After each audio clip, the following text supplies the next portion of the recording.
사랑하는 성도 여러분, 지난 한 주간도 여러분의 삶의 자리들 다 어떠셨습니까? 힘들고 어려운 삶의 자리들을 잘 견뎌내시고 여기까지 오신 여러분들 정말로 수고하셨습니다. 잘하셨습니다. 우리가 아무리 힘들고 어려워도 지금 이 자리에 앉아있는 이 순간만큼은 좋은 겁니다. 살아있기 때문입니다. 그 좋은 고백을 잊지 마시고 날마다 고백하며 감사하며 살기를 소망합니다. 오늘 나오실 때 마음들 발걸음들은 어떠셨나요? 그래요. 우리 그렇게 삽시다. 그게 복입니다. 말을 한다고 다 잘 말하는 게 아닙니다.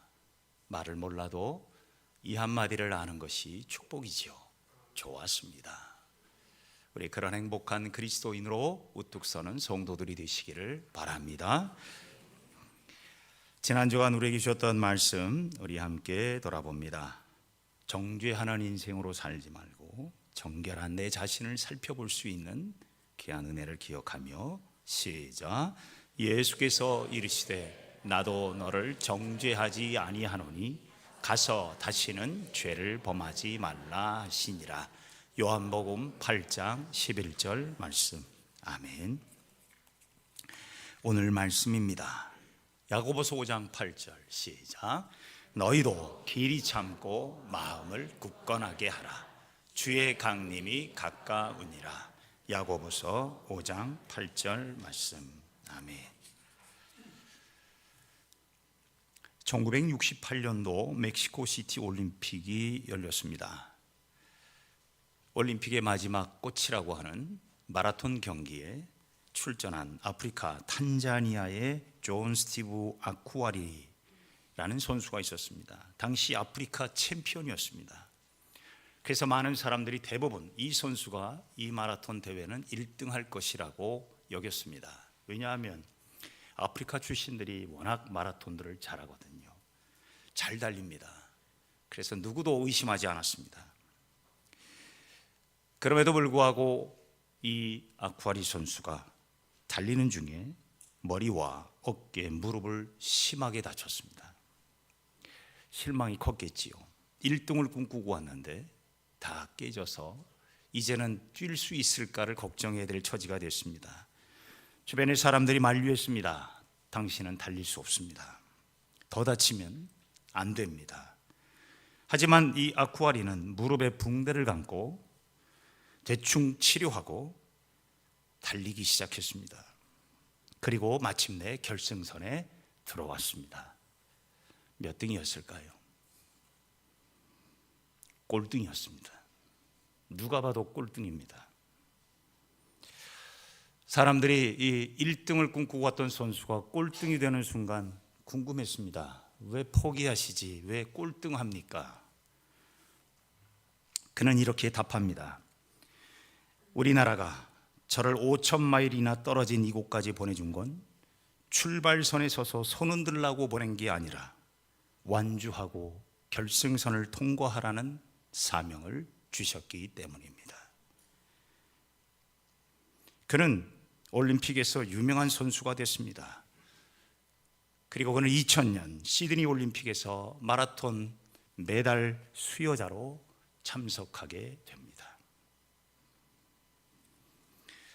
사도 바울은 그의 삶의 마지막 때가 가까움을 깨닫고 사랑하는 제자 디모데에게 이렇게 편지를 씁니다. 디모데후서 4장. 나는 선한 싸움을 싸우고 나의 달려갈 길을 마쳤다. 믿음을 지켰다. 그의 유언은, 그리고 그의 마지막 고백은 짧습니다. 내가 1등 했다는 말도 아니고, 내가 성공했다는 말도 아니고, 내가 많은 열매를 거두었다는 말도 아니라 그는 나의 달려갈 길을 달렸고 믿음을 지켰다. 세상은 우리를 1등으로 자꾸 내몹니다. 1등 하기를 원합니다. 2등이 슬픈 나라는 아마 대한민국밖에 없을 거예요.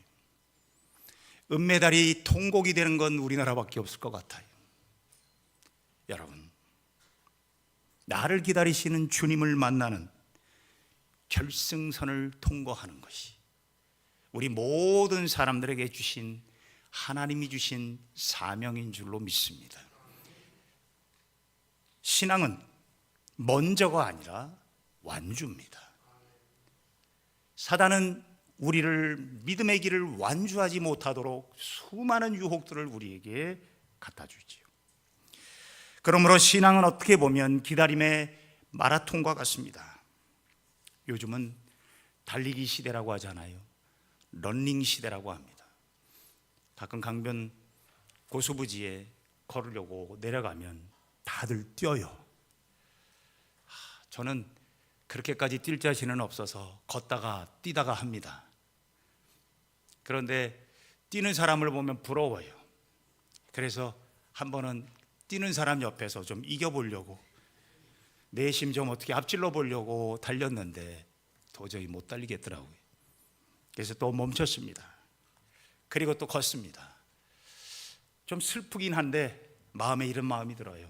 그래, 내가 달리러 온 게 아니라 걸어서 건강 유지하기 위해서 왔는데 내가 왜 흔들릴까? 나는 내가 목표한 거리를 완주하자. 그리고 나서 자유해졌습니다. 그 다음부터는 옆에서 씩 달리면 잘 가라 그래요.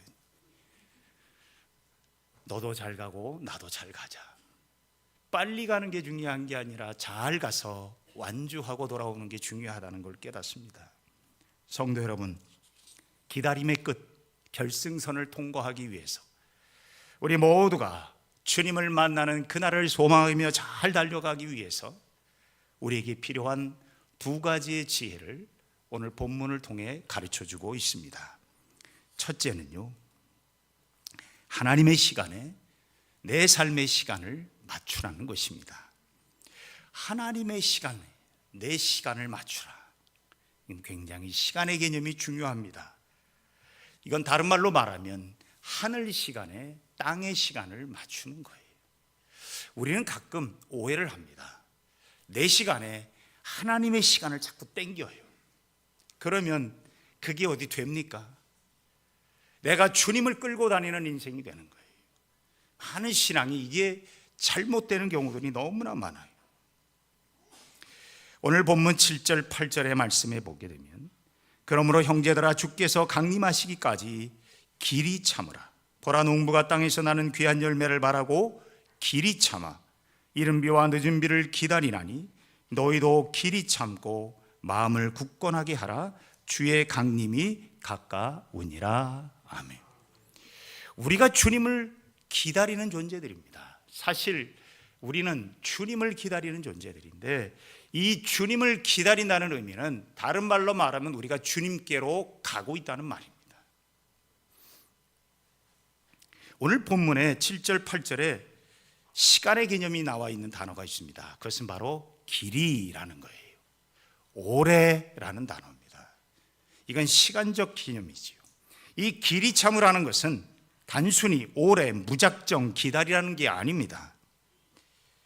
여기에서 말씀하고 있는 길이 참는 지혜는 뭐냐면, 시간의 주인이신 하나님께 나의 삶의 시간을 항상 맞추고 살라라는 것입니다. 그래야 길이 참을 수 있어요. 이걸 맞추지 않고 땅의 시간에 하늘의 시간을 맞추려고 하면 여러분, 우리는 쉽게 포기합니다. 아, 나는 아닌가 보구나. 아, 나의 기도는 들어주시지 않는가 보구나라고 오해할 때가 너무나도 많습니다.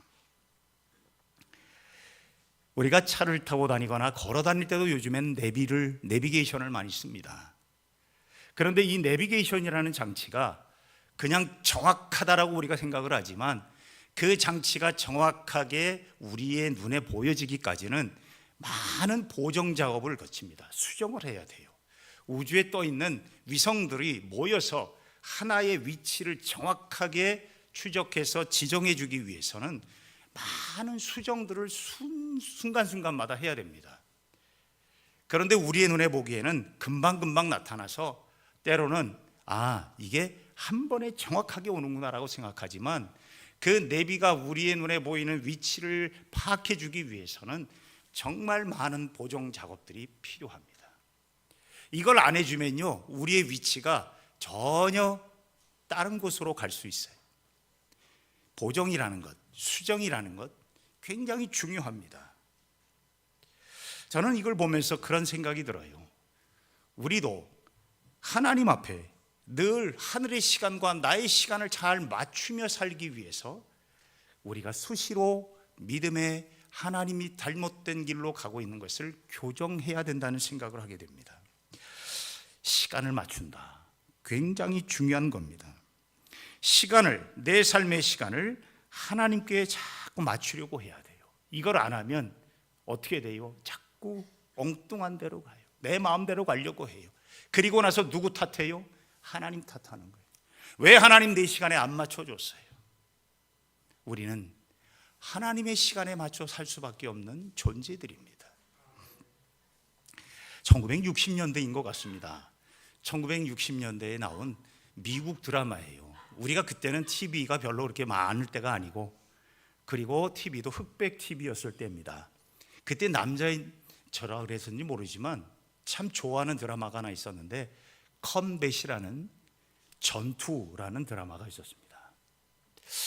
그 시작하는 음악까지도 지금 머릿속에 기억이 되고 있는데, 그 드라마에 나오는 소대장, 그게 분대장이었는지 소대장인지 모르겠습니다만은 그 소대장입니까? 기억하시는 거죠.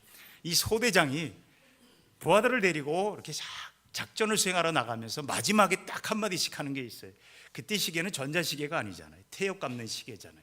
그러니까 시계가 각자가 다 달라. 어떤 시계는 빨리 가고 어떤 시계는 늦게 가고. 그러다 보니까 작전을 수행하기 전에, 자, 지금 내가 가지고 있는 시계는 12시 8분이다. 이 작전의 수행 시간은 12시 40분이다. 시계를 맞춰라 하고 전부 시계를 맞춥니다. 그리고 나서야 출발을 합니다. 참 그때는 그걸 잘 몰랐는데 왜 맨날 만나면 시간 맞추나? 저게 뭐가 중요할까? 그런데 여러분, 우리는 그 작전을 수행하기 위해서 군인은 시간을 정확하게 맞춰야 돼요.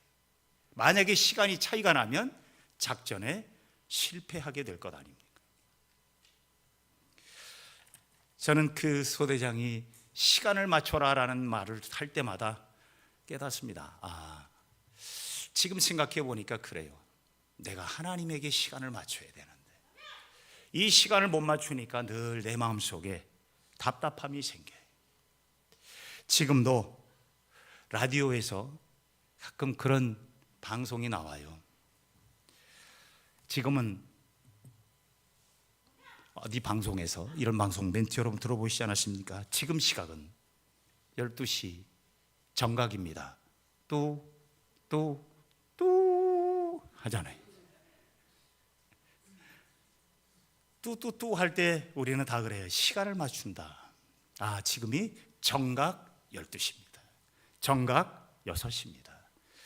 그런 얘기를 들으면서 마음속에 그래요. 나도 하나님의 시간에 맞추고 살아야 내가 마음이 편한데, 우리는 늘 하나님의 시간이 아니라 땅의 시간, 나의 시간에 하나님을 자꾸 맞추려고 하니까 짜증나고 답답하고 그래서 힘들어지는 거예요. 여러분, 우리가 주일이면 주님 앞에 나와 예배하는 이 시간은요, 하나님의 시간에 나의 시간을 맞추는 시간입니다. 잘 맞추셔야 돼요. 이걸 못 맞추면, 이 삶이 길어지면 여러분, 한 번이 지나가면 1분이 들어가고, 두 번이 지나가면 2분이 지나가요. 여러분, 그렇게 우리가 자꾸 틀려지기 시작하면 하나님과 점점 어떻게 해요? 멀어지고 응답을 누릴 기회도 놓치게 될 수 있다는 것입니다. 사랑하는 성도 여러분, 우리가 생각하는 응답의 시간과 하나님의 응답의 시간은 다를 수 있습니다. 내 시간에 맞추려고 하지 마시고 하나님의 시간에 맞추면 응답은 우리의 것이 될 줄로 믿습니다. 이를 위해서 여러분, 우리는 길이 참고 기다려야 된다는 거겠지요. 시편 130편에 보면, 나하고 내 영혼은 여호와를 기다리며 나는 주의 말씀을 바라는도다. 파수꾼이 아침을 기다림보다 내 영혼이 주를 더 기다리라니, 참으로 파수꾼이 아침을 기다림보다 더하도다. 파수꾼이 깜깜한 밤을 지나 아침을 얼마나 학수고대하겠습니까? 그러나 여러분, 아침을 기다린다고 해서 끝나는 게 아닙니다.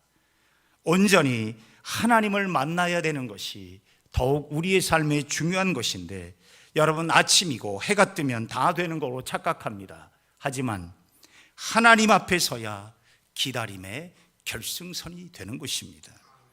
신앙으로 산다는 것은 주님을 만나는 기다림의 과정입니다. 어떤 분은 수십 년을 기도하고 수십 년을 기다리고 수십 년을 견뎌내서야 하나님의 응답을 받는 경우도 허다합니다. 그러나 우리는 늘 조급해서 내 시간에 하나님 맞춰달라고 애걸복걸합니다. 어떤 기도는요 3대가 지나서 응답받는 경우도 있어요. 여러분, 그거 모르시지요? 3대가 지나서 응답받는 기도도 있다는 걸 안다면 아마 예수 믿을까 안 믿을까? 하나님은요 우리에게 복을 주시는데 몇 대까지 주신다고 했냐면 1000대까지도 주신다고 했어요. 하나님의 시간은 우리와 그렇게 달라요. 하나님의 스케일은 우리의 스케일과 비교가 되지 않습니다. 우주 스케일을 가지신 하나님인데, 여러분, 우리는 땅의 이 작은 곳에서 내 시간에 하나님을 맞추려고 떼쓰고 애쓰고 원망하고 불평하지 않습니까? 사랑하는 성도 여러분, 나의 삶의 시간을 하나님께 매 순간 잘 맞추고 사시기를 바랍니다. 주일이면 나와서 시간 좀 맞추세요. 내가 그동안 깨지고 무너지고 하나님을 떠났던 시간을 다시 태엽을 감아서 하나님의 시간에 맞추고 똑바로 걸어가 보시기를 바랍니다. 그게 기다림이고 그게 신앙이고, 그 사람은 신앙의 완주자가 될 줄로 믿습니다. 두 번째로, 오늘의 모든 상황을 하나님께 맡기라는 겁니다. 모든 상황을 하나님께 맡기라. 그리고 나아가라. 사실 기다림이 힘든다고 말하는 것은 기다리는 동안에 수많은 어려운 일들을 경험하기 때문입니다. 우리가 기다려라고 하고 바로 뭔가 응답이 오면 우리가 기다리는 것에 별로 큰 부담이 없는데, 기다리라고는 하시는데 도대체 언제까지냐는 이것이 굉장히 큰 괴로움입니다. 여러분, 한 사람 전도하는 일이요 나라를 구하는 일보다 어려울 때가 많아요. 그건요 내 몫이 내가 잘못해서가 아니라 하나님의 시간이 다르기 때문이라고 하나님은 우리에게 위로하십니다. 포기하지 않는 것이 중요한 거지. 우리에게는요 이루시는 이는 하나님이시고 우리는 주를 따라가고 순종하는 것입니다. 하나님은 우리에게 잘하라고 말씀하시지 않아요.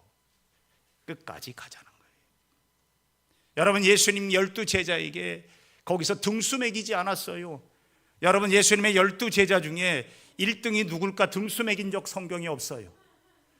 예수님은 사도들, 제자들을 키우시면서 끝까지 나와 함께 하자라고 말씀하셨을 뿐이지.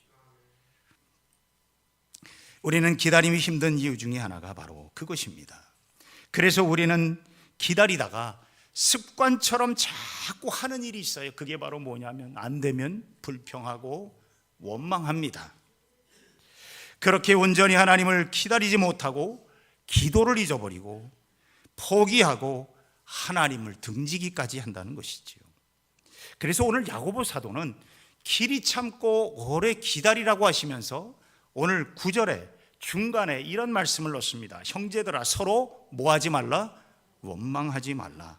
그리하여야 심판을 면하리라. 보라, 심판주가 문 밖에 서 계신다. 그렇게 되어 있어요. 이건 굉장히 기다림의 끝이 가깝다는 표현도 됩니다. 조금만 더 기다리면 되는데 이걸 기다리지 못하면 결국은 원망과 불평으로 후에 맡깁일 것이다.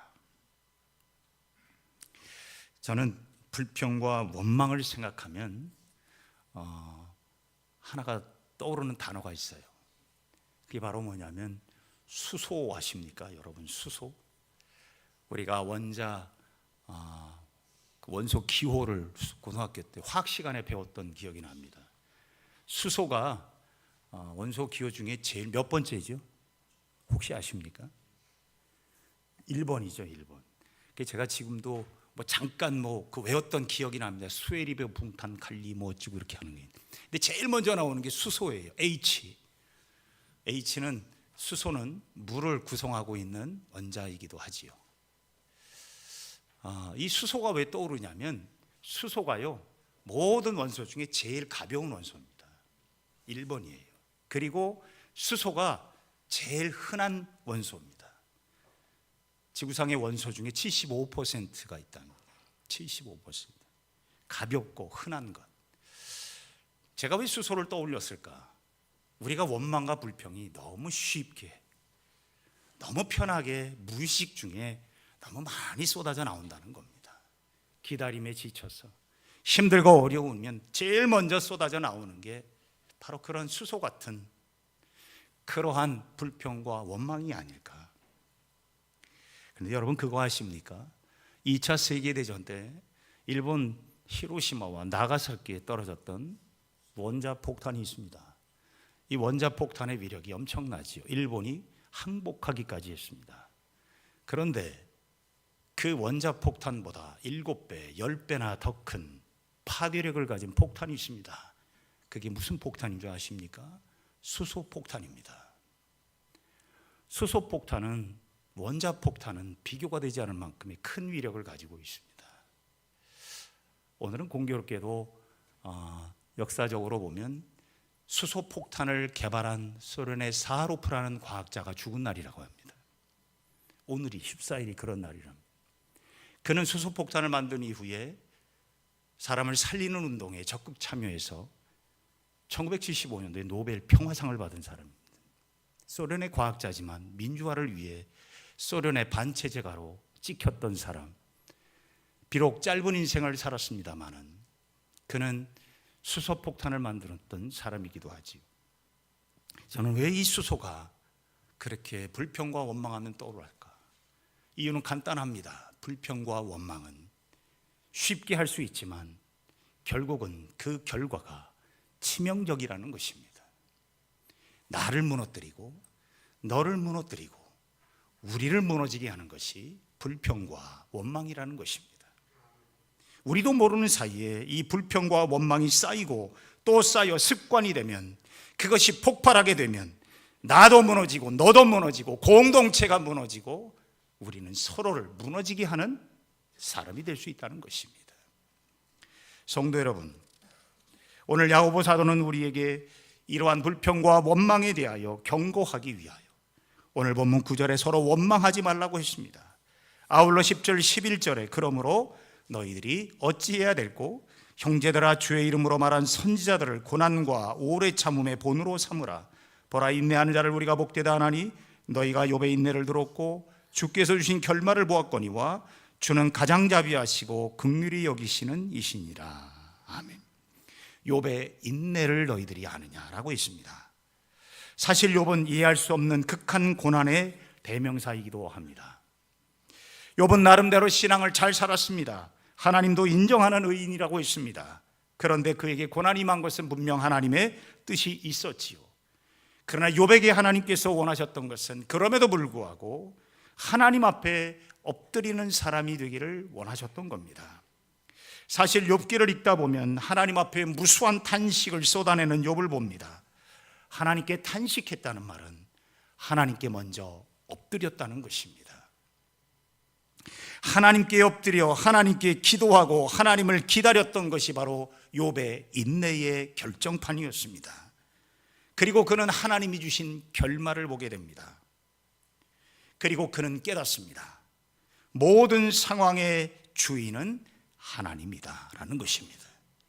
내 삶의 모든 상황의 주인은 하나님이시기 때문에 하나님이 내 삶의 상황들을 얼마든지 거꾸로 가게 하실 수도 있고 그 상황을 뒤집어서 역전승하게 할 수 있다는 것이 하나님의 주인이란, 하나님이 모든 상황의 주인이라는 뜻입니다.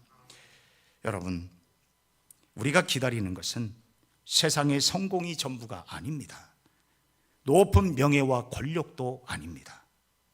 우리가 반드시 성공해야 할 것은 우리의 삶의 결승선에서 기다리시는 주님을 만나는 것입니다.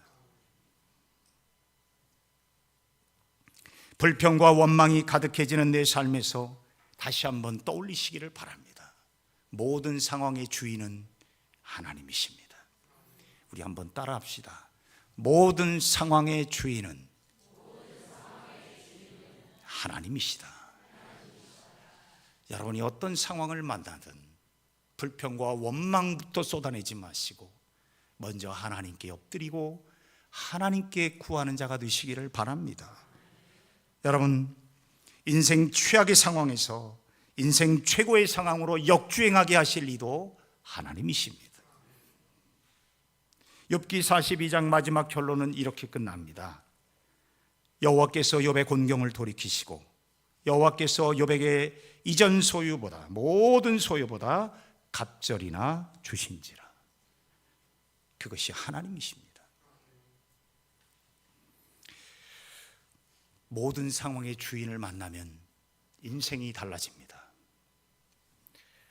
19세기 영국의 조지 바이런이라는 유명한 낭만파 시인이 있습니다. 그가 대학 생활할 때 옥스퍼드 대학에서 종교학 시험을 보게 됩니다. 종교학 시험의 문제는 이겁니다. 요한복음 2장에 나오는 예수님이 물로 포도주를 만든 사건, 이 기적에 대해서 논하라. 서술하시오. 학생들이 열심히 서술하고 논술을 씁니다. 그런데 이 학생은 창문만 멀거니 바라봅니다. 쓸 생각은 안 하고 창문만 바라보고 소위 말하는 멍때리기를 합니다. 감독하는 교수가 다니면서 야, 빨리 써, 시간 없어. 그래도 전혀 미동도 하지 않고 한참 묵상을 합니다. 그러고 나서 시간이 임박했는데 드디어 씁니다.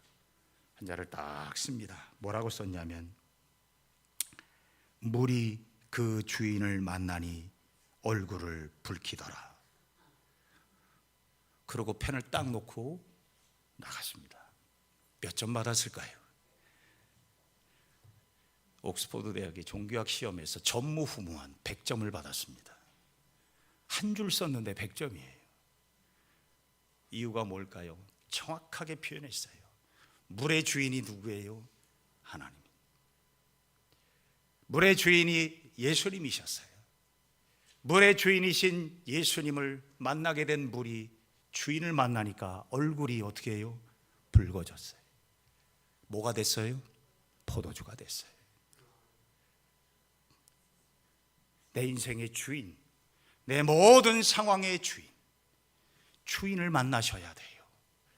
그것이 바로 믿음의 길이고 그것이 신앙인입니다. 그리스도인이란 내 상황의 주인이신 주님을 만났고 그 주님을 따르며 그 주인의 시간에 나를 맞추며 살아가는 삶의 자리에 물이 변하여 뭐가 돼요? 포도주가 되는 거예요. 사랑하는 성도 여러분, 요즘 저는 얼마 전에도 절친한 신학 동기 목사님이 돌아가셨다는 소리를 듣고 충격을 받았습니다. 요즘에 들리는 소리 중에 하나가 심정지라는 단어를 가끔 자주 듣곤 합니다. 심정지가 뭐냐? 심장이 멈추는 겁니다. 어느 날 갑자기, 이건 나이 차이가 상관없어요. 나이 많건 적건 누구에게나 다가오는 심정지. 저는 그 이야기를 들으면서 그런 생각이 들어요. 심정지는요, 갑자기 멈춰 주님 앞에 서는 거예요. 저는 그때 그런 생각이 들어요. 내가 어떤 모습으로 주님 앞에 설까? 내 마지막 모습은 무엇일까? 내 마지막이 불평과 원망하다가 심정지가 오면 어떡할까? 짜증나고 속 터져서 열받아 하다가 심정지가 와서 주님 앞에 서면 어떨까? 그 생각을 해보니까 내가 매 순간이 불평과 원망이 되어서는 안 되겠다라는 생각이 들어요. 모든 상황의 주인이신 주님께 맡기고 또 한 걸음 내딛는 그 삶, 그럴 때야 우리는 하나님께서 이루시는 응답을 누리게 될 수 있는 줄로 믿습니다. 우리는 이 땅의 삶이라는 시간을 출발한 사람들입니다. 출발선이 있으면 결승선이 있습니다. 주님이 부르시는 그날을 믿음으로 기다리며 기다림의 결승선까지 완주하시기를 바랍니다. 천천히 가도 괜찮아요. 돌아가는 것 같아도 괜찮아요. 뒤로 가는 것 같은 느낌이 들지라도 괜찮아요. 주님이 기다리시는 그곳, 아버지께로 또 한 걸음 오늘도 내딛는 믿음의 성도들이 된다면, 불평과 원망을 거두고 모든 상황의 주인이신 주님과 동행하는 믿음으로 살아가는 성도들이 되시기를 바랍니다. 여러분의 삶에는 기적의 주인공이 될 줄로 믿습니다. 기도하십시다. 사랑이 많으신 아버지 하나님, 고맙고 감사합니다. 주님의 사랑하는 귀한 성도들을 통하여 오늘도 우리를 하나님의 기적의 주인공으로 삼으시니 감사합니다. 우리는 하나님의 시간에 나를 맞추지 않고 내 시간에 하나님의 시간을 맞추려고 몸부림치며 살았습니다. 지쳐갑니다. 원망과 불평이 쏟아집니다. 하나님 어리석은 우리를 용서하여 주시고, 아버지 내 삶의 시간을 하나님께 맞추고 내 모든 삶의 상황의 주인이신 하나님을 만나며 원망과 불평을 거두고 주님을 만나는 그 믿음의 결승선, 기다림의 결승선에서 우리를 기다리시는 주님을 만나는 거룩한 성도들이 되게 하여 주옵소서. 신앙의 완주자들이 되게 하여 주옵소서. 예수님의 이름으로 기도하옵나이다. 아멘.